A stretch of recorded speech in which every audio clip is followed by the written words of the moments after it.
हमार YouTube channel NSP निराला music ला लाइक शेयर और सब्सक्राइब करे बर झन भुलाहू।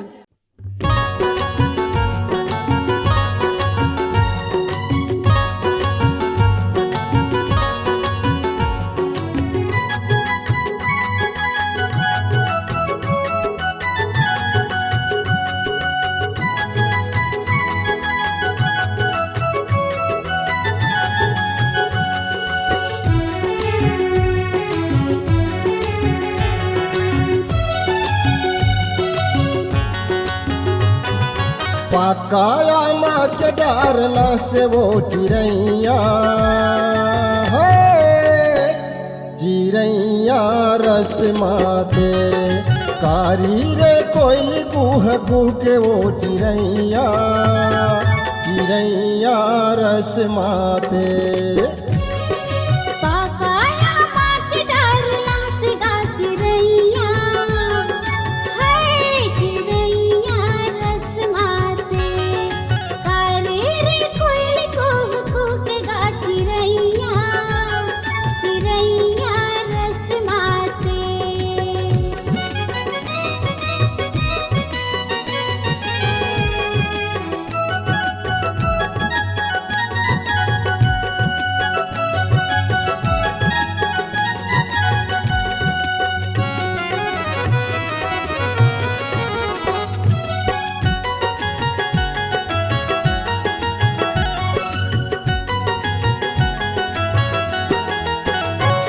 मोरे गाँव के माटी मोला सरग लागे मोरे मन लुभाथे महके डारे डारे अमरैया म कोनो मिट्टी बंसी बजाथे कौन साल हो गाथे मोरे मन लुभाथे मैना मंजूर झूमे नाचे वो चिरैया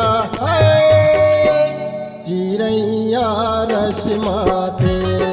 कारी रे कोयली कुह कुह के वो चिरैया चिरैया रस माते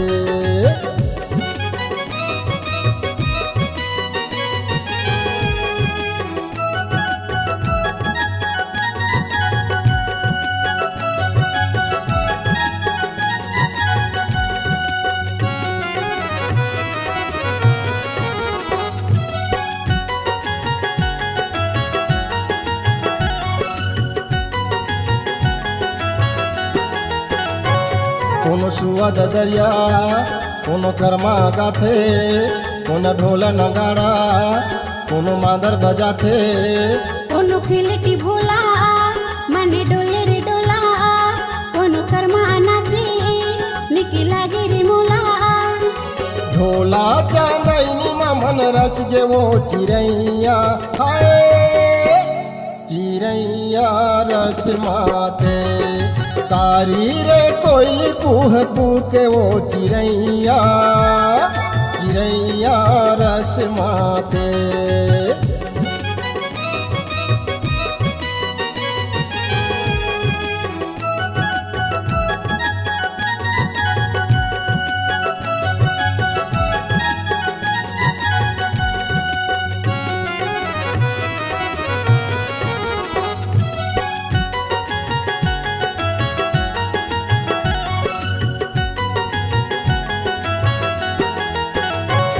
चंदा के चंदैनी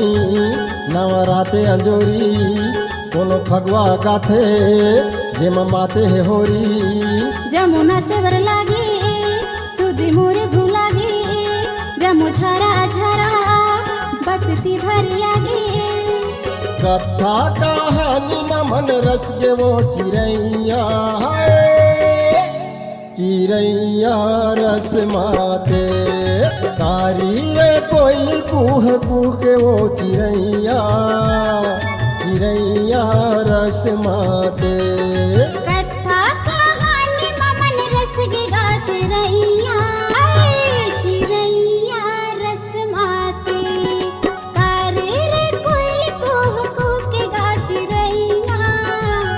चिरैया रस माते पकाया माच डारला से वो चिरैया चिरैया रस माते कारी रे कोयली कुह कुह के वो चिड़ैया चिड़ैया रस माते चिड़ैया रस माते चिड़ैया रस माते चिड़ैया रस माते चिड़ैया रस माते चिड़ैया रस माते चिड़ैया रस माते।